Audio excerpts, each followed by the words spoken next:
Today is Thursday, February 5th, 2015, and we are interviewing Leonard Foreman at the Santa Cruz Public Library in Santa Cruz, California. My name is Jeannie Zarnicki, and Jennifer Cockrell is recording, and we both work for the Santa Cruz Public Library System. This interview is being conducted for the Veterans History Project at the Library of Congress. Leonard was born February 17, 1947, in Berkeley, California. And Leonard, what was your branch of service in the war you served in? I was in the U.S. Army, and I was during the Vietnam conflict. Okay. And let's start off by having you tell us a little bit about your family background and what you were doing before you were drafted. I grew up in near Berkeley, Richmond, California, and a very middle-class, conservative family. My father worked for Standard Oil in Richmond. My mother was a school nurse. And a very Catholic neighborhood, very traditional middle-class neighborhood. And I went to school in Richmond.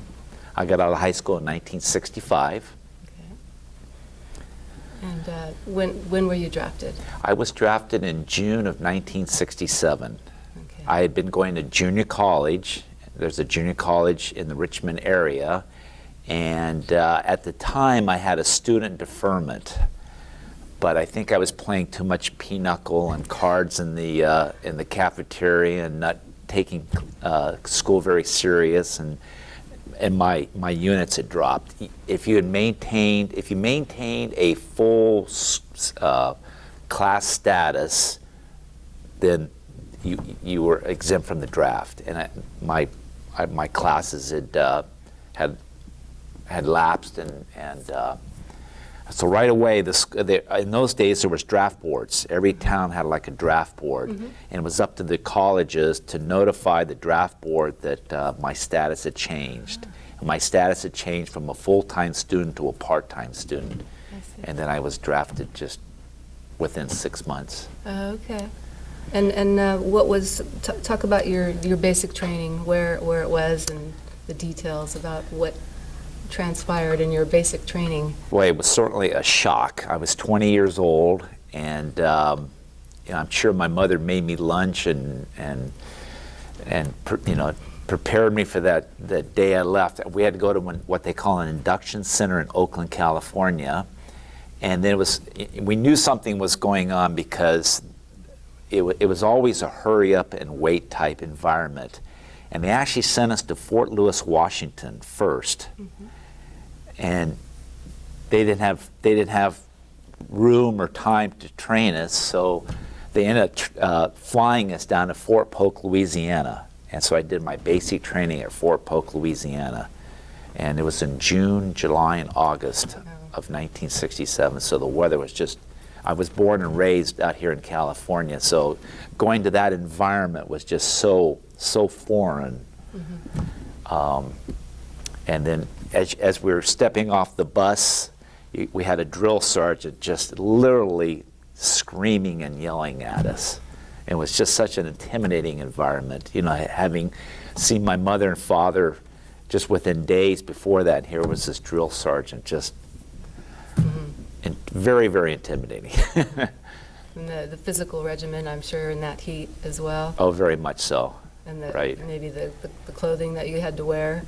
Right? Yes. Well, in fact, they had issued us, try to remember, I think they had issued us clothing, Army clothing at Fort Lewis, Washington, but they lost our suitcases in transit, so we got to Fort Polk, Louisiana, and we're wearing kind of a dress-up uniform. And we thought, oh, well, we're off the hook for a couple of days until they find our luggage. Well, not so. We had to train in our dress uniforms. So we knew something was going on. Right away, you're educated about the Army. Right. And Right. how long were you there?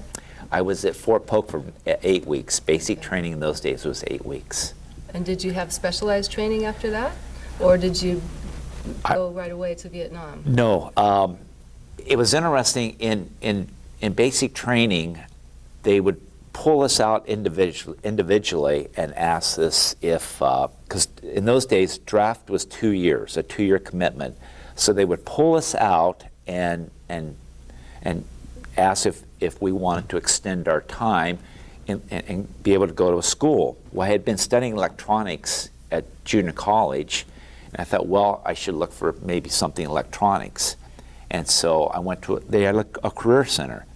And I found a school, microwave communications technician, and the school was 12 months long. And it was in New Jersey, so I signed up for it. But in lieu of going to school of my choice, because I didn't want to go in the infantry, I didn't want to do a job that wouldn't help me when I got out of the service. So in lieu of that year of school, I had to sign up for an additional year in the Army. So I went from a 2-year draft time to a 3-year enlistment. I see. Right. Okay. So after that 12 months of specialized training, and what was that about? Can you explain to us what that is? Microwave communications is a way of communicating over the airwaves. So it was basically wireless, but it was and you still see some microwave dishes here currently, but not like it was big in the 50s, 60s, and 70s, and then digital technology took over. So it was we had equipment. The sound of our voices was converted to an analog signal and then transmitted over the airwaves to a receiving facility. And so in Vietnam, there was a network of transmission. Okay. And it was just so that the military could talk up and down the country. I see. Right. Right. So after the 12 months, you got a rest period before you had to ship off to Vietnam? Is that right? We had about a week or two. So good. we met. A group of us met out in Oakland. Well, we were told to report to the Oakland, I don't know what it was called, Oakland Army Base or something like that. And so the guys I were in school with, we met there, and then they shipped us to I want to say either Travis Air Force Base or something like that, and they flew us to Vietnam. But in those days, the planes couldn't do it at one hop, so it was like from California, Hawaii, and I believe Guam, and then Vietnam. Oh, I see. Yeah. Okay. So we arrived at Vietnam like at 3 o'clock in the morning, and it was just. And I remember a military guy coming on the plane and saying, "Okay, you're going to file off the plane, and if there is an attack, then do this and do that." And that was just like, wow, that was so intimidating. So right off the bat, before we even got off the plane. Yeah. And then you got settled in. Was it barracks that you lived in, or?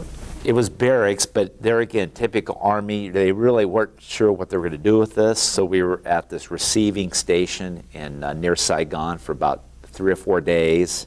Then we went into Saigon, another set of barracks, and then they sent us to a facility out on the coast. And still, they really weren't sure what to do with this. By that time, there was probably 4 or 5 of us, and then they decided to send us to a city called Ba Me Thuot. It was a military base there, and that's where I spent my 12 months. In those days, Army was 12-month tour of duty in Vietnam. Okay. Right. And what was your first duty? Well, there we had these what they call microwave shots, and we had 4 of those connecting 3 cities with this equipment. We had equipment at the other end, they had equipment. And so we were maintaining our portion of this link up and down the country. I see. And pretty basic, pretty boring, though we were on a helicopter base. And Ba Me Thuot is up in the Central Highlands, so the weather was, a lot cooler, not as intimidating, not as humid as being along the coast. And so we just maintained the equipment, and then we had to work around. There was like 20 of us on our microwave. They called it a site. And there was 20 of us on the microwave site. We had a lieutenant and a couple of sergeants and the rest of us technicians. And you stayed in that same spot the whole 12 months? You didn't move around? Right. Yeah. Except for, that first 2 or 3 weeks where they're trying to figure out where to send us. So roughly 12 months at Ba Me Thuot. And was there a lot of combat going on around you? There was not. When I first got there was an Army, part of an Army division, but it was a fairly quiet area, so they left and went to another area, which just left us. We basically supported a Vietnamese infantry division, and they called it, I believe we were called like MAC V, so we were supporting. Well, in theory, in those days, 1968, I got to Vietnam in June of 1968. In theory, we were supporting the Vietnamese military against the insurgents from the north, even though we were doing our own operations. Mm-hmm. So we were like in an advisory role to the Vietnamese. In fact, there was a group of Green Beret, Army Green Beret Americans, and they were supporting and training and going out with the Vietnamese infantry soldiers. So it was relatively quiet, even though there was a Vietnamese basic training camp near us, and they took a lot of the blunt of the attacks at night and things. Mm-hmm, mm-hmm. Occasionally we were attacked because we were on a helicopter base, and they were always trying to get to the American helicopters. Mm-hmm. So there was attacks on the base itself. Mm-hmm. I see. Yeah. Wow. And what was daily life like? Did you work constantly nonstop? Did you have periods of rest? You know, I always kind of thought of it as being like a fireman. You know, a fireman can sit around for 2 or 3 days and do nothing, polish the trucks and, you know, do maintenance around, and then all of a sudden, you know, there's an attack would come, like a mortar attack, and then all of a sudden you're just cast into this incredible high tension environment. Mm-hmm. In fact, the first night we got there, the 3 or 4 of us, because we were relieving other guys that were rotating back home. And so the very first night we got there, we did come under a mortar attack, and it was just incredibly scary and just, you know, just mm-hmm. You know, they told us actually, before that, they told us if you come under attack, they told us where to go. We had bunkers. And I can just remember being in that bunker and just, the fright was just unbelievable. Mm-hmm. And I'm sure that lasted, what, hours, or, I mean? The attack itself? Right. No, just actually minutes, because what would happen was then the helicopters would go up, mm-hmm. and they're looking for the flash of the mortars. They're shooting mortars into our compound, and then just within minutes, the helicopters would get up and search out where those flashes are coming from. Oh. So it was just within, say, 5 or 10 minutes, uh-huh. which was lucky for us. Right. Yeah. Wow, that sounds pretty. But this incredible rush of fear, uh-huh. just uh-huh. amazing. Wow.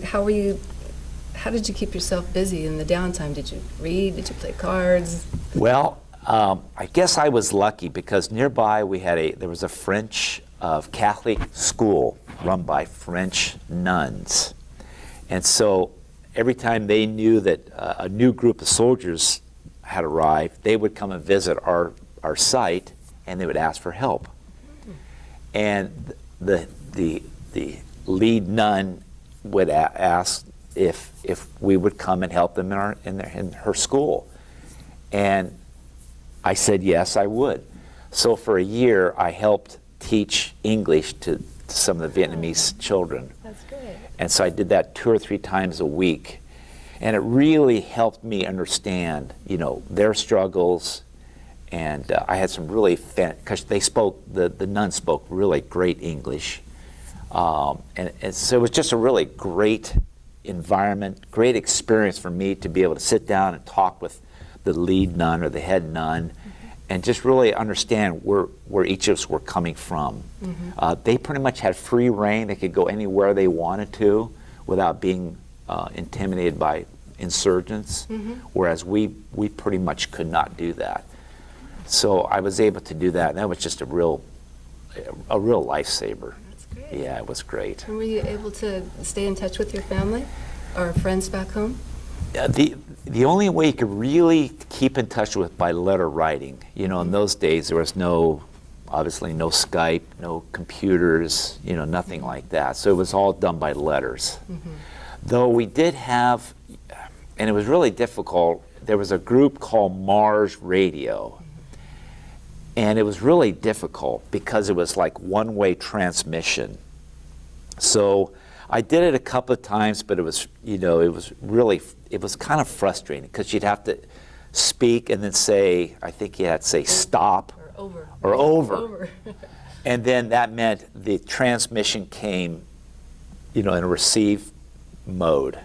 So it was kind of cumbersome and it was frustrating.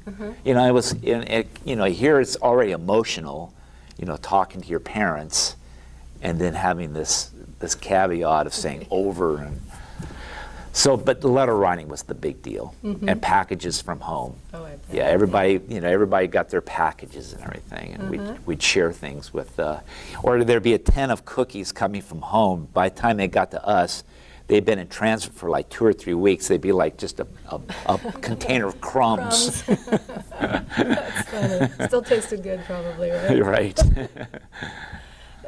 Did you have periods of time off where you could travel other places? Yes, like we had a rotation, like one day working with the equipment, one day working around the site because we didn't really have running water and we didn't have disposable toilets, so we had to bury our own waste.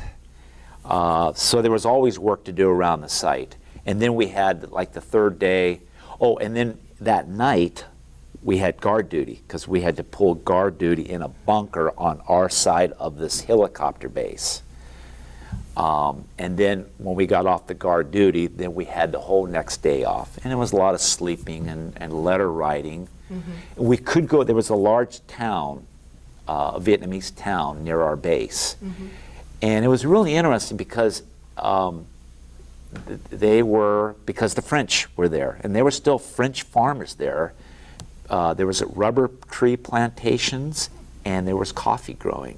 The French introduced a lot of things to Vietnam that are still there, and they introduced coffee growing.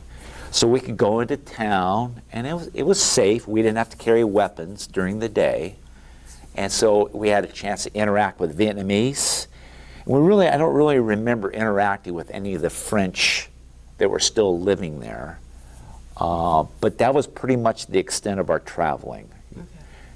Though about once a month, we took turns of accompanying defective equipment down to the coast. We had a repair facility down at the coast at a town called Cam Ranh Bay, and which was kind of like a little mini in-country R&R. They had like a little barrack, and it was a gorgeous beach, and so we could go to the beach and swim in the ocean and things like that. Yeah. Oh, that's good. Yeah. And did you make friends? You mean military friends? Military Sure. friends? Oh, yeah. Because like I said, there was only 20 of us, roughly 20 of us, and so we were fairly close. And it was really interesting because it was a way of meeting others from all over the United States. There was people from the South, the North, the East. So it was really a good way of meeting people. And I don't think we had any African Americans in our group, though we had one of our lieutenants, because they rotated as well, was an African American man. So racially, it was really a good way of blending in and getting to know other races, even though Richmond at the time was a really integrated, heavily black populated area. So yeah, we did get close as a group. Have you kept in touch with any? I've kept close touch with one fellow from Pennsylvania, and we've seen each other a few times, and we talk on the phone occasionally.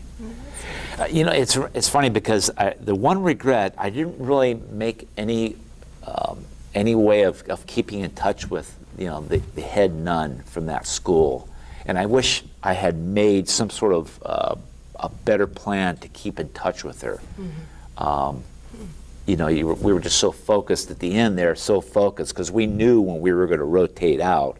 We got so focused in rotating out that I just didn't really set that up.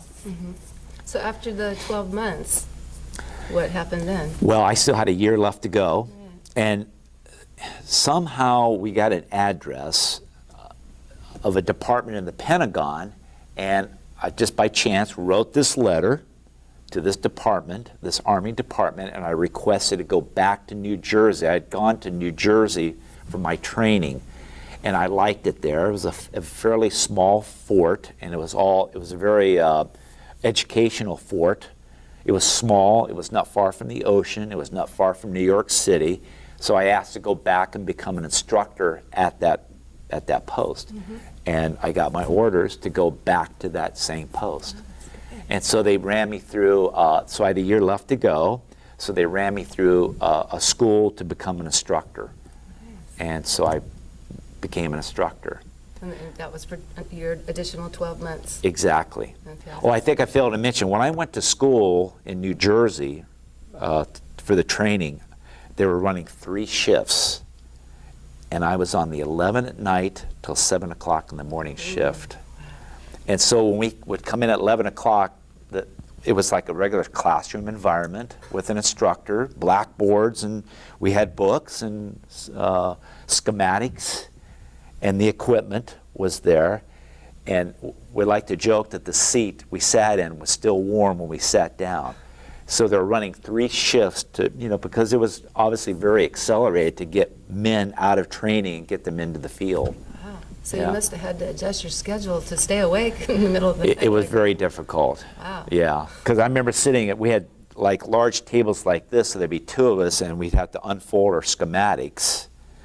And it was signal tracing. In those days, it was really true electronics, whereas now everything is done with chips and components. This was true electronic components, resistors, capacitors, and so we had to circuit trace.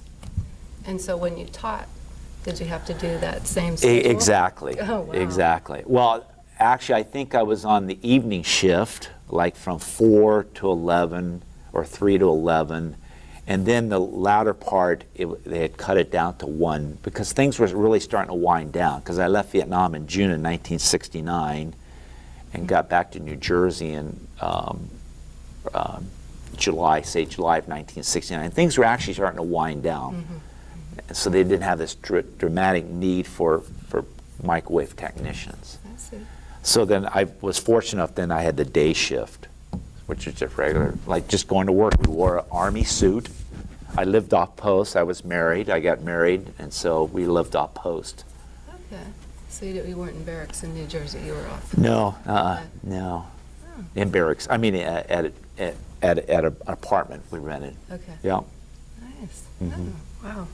That was lucky to get away. It must have been, I mean, even though you weren't a civilian, you were back in the United States. Right. So that must have been quite a change. Right. And I always like to think that I was always in control of my own life. I learned that somewhere along the line, that I was pretty much the choices I made were the choices that benefited me. Even though I was in the military, I felt like I had made the right choices, and I was making the right choices. And that was important to me. And so after the 12 months in New Jersey, did you stay there? Or No, I was discharged in June of 1970, and we had a Volkswagen bus, and we loaded it up, and we headed to Canada and drove across Canada and then back down to the Bay Area. Nice. Yeah. So did you go back to Berkeley, Richmond area then? I went back to Richmond and then went to work for the phone company in October of 1970. So I literally only 3 months off. Wow. Yeah. Okay. Wow. And what did you do for the phone company? Almost exactly the same job as I did in the Army, just being a technician, working on equipment. I was in a large building in downtown Oakland, and just working on equipment, and spent 31 years with the phone company. Wow. So I retired in 2012. Yeah. That's great. So your training prepared you for It definitely a did. good job. Yeah. And there again, I made this choice. I wanted to be trained in the Army for something that I could do once I got out of the Army. And I enjoyed it. I enjoyed working with the electronics. I enjoyed installing and maintaining equipment. Things must have changed dramatically through the years. I saw a real change. Yeah, from 1970 to 2002, I saw a dramatic change because it went from the analog world to the digital world, and I was part of that. Wow. So that was very interesting. In fact, I've worked many times in this building right here. Really? Yes. I was always in the business environment, which was, there again, it was a choice that I wanted to be in the business environment, not so much in the residential environment. And so, so I spent 7 years in Oakland working for the phone company, and then we transferred down here in June of 1981. We came to Santa Cruz. Oh, okay. So I spent my whole life, most of my life here. Nice. Yeah. 1981. It was still, it was still a fairly small town, and had that, that it felt like a little small telephone company right here in Santa Cruz in 1981. Hey, that's the same year I moved here. Really? Yes. Are you a member of any veteran organization? I'm not. So you don't attend reunions? No, I just don't see myself, being part of the any really veteran organization. I feel like I did my time, and And how do you think your service and your experiences affected your life? Well, it definitely is a life-changing experience. Having gone through Vietnam, it was really, and I've been back to Vietnam twice since then as a tourist. Oh, were you able to visit the convent? The school, actually? The school? Yeah, I did. Well, we went to Ban Me Too. I went with a friend of mine. My wife didn't want to go, so a friend of mine, right after, I'm trying to think who was president, in 1999. Was that Clinton? I think it was Clinton. When Clinton recognized Vietnam, and we decided we exchanged ambassadors. And so it became open. And so we traveled to Vietnam, and on our own, and we went to Ban Me To It, and it had changed. Our bases were pretty much temporary, so it had changed, and it had increased in population. It was still a heavily producing coffee growing area. So yes, I did go back, and that was fascinating. And I thought I'd like to go back because it was a very beautiful country. The people were great, and I think I had a certain amount of reservation of how I'd be received, but there was no animosity, no nothing. The Vietnamese really are a type of people that they really look forward. They don't really get stuck with now or the past. They look forward, and I've always really admired Vietnamese about that. Hard workers and looking forward. That's great. And as far as changing, it's really interesting. You always think that this is going to be the last conflict, and it never works out that way. You always hope that that one was the last one. And obviously it affected your life and your choice of work. Right. Because you had your training. Where did you meet your wife? We met at the phone company. Oh, okay. And that was in This is wife number, my second wife. Okay. Yeah, Okay. the first one didn't work out, so we met in Oakland in 1972. Oh, okay. Working for the phone. She worked for the phone company, and I worked for the phone company. And then we came down here. Oh, great. Yeah. Oh, nice. Yeah. That's nice that you ended up here. Very lucky. And there again, these are choices that we made. And I thought, well, we never really saw ourselves spending our whole lives in the Bay Area, And so we had come here a lot as kids. We came down here, ourselves. And we thought it'd be a nice place to come to, Santa Cruz, and raise our family. So I was able to transfer down here with the telephone company. So you have kids? I have two children, a boy and a girl. My son lives in Felton, and my daughter lives in Henderson, Nevada, which is outside of Las Vegas. Oh, okay. And my son has two children, and a boy and a girl, and then my daughter has a young son. Nice. Yeah. That's great. Yeah. Nice family. Well, let's see. Is there anything else that we're forgetting? I don't think We need so. to add? Okay. All right. How are we doing on time? Perfect. Really? So, I just want to thank you so much for sharing your story with us, Leonard. It's been fascinating. Well, you're welcome. I know it was brief.